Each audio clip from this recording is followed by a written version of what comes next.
بسم اللہ الرحمن الرحیم۔ السلام علیکم۔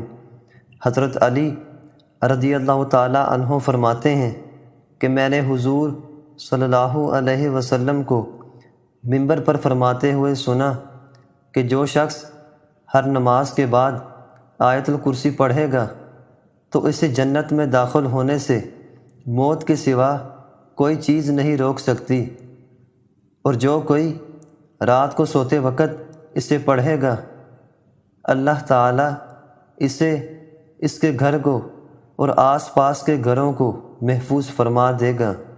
حضرت قتادہ رضی اللہ تعالیٰ عنہ سے مروی ہے کہ حضور صلی اللہ علیہ وسلم نے فرمایا، جو شخص رات کو سوتے وقت آیت الکرسی پڑھ کر سوتا ہے تو اللہ تعالیٰ اسے فجر کی نماز با جماعت پڑھنے کی توفیق عطا کرتا ہے۔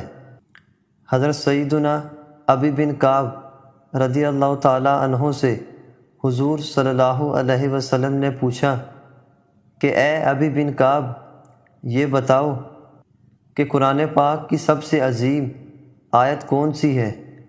تو ابی بن کعب رضی اللہ تعالیٰ عنہ نے فرمایا کہ یا رسول اللہ، وہ آیت الکرسی ہے۔ تو آپ صلی اللہ علیہ وسلم نے حضرت ابی بن کعب رضی اللہ تعالیٰ عنہ کے سینے پر ہاتھ مارا اور فرمایا، اے ابی بن کعب، تمہیں علم مبارک ہو۔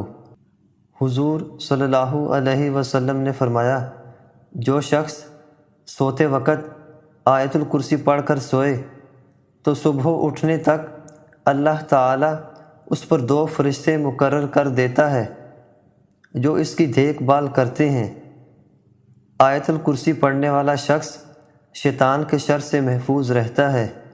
مستدرک کی ایک روایت میں ہے کہ سورہ بقرہ میں ایک آیت ہے جو قرآن پاک کی تمام آیتوں کی سردار ہے۔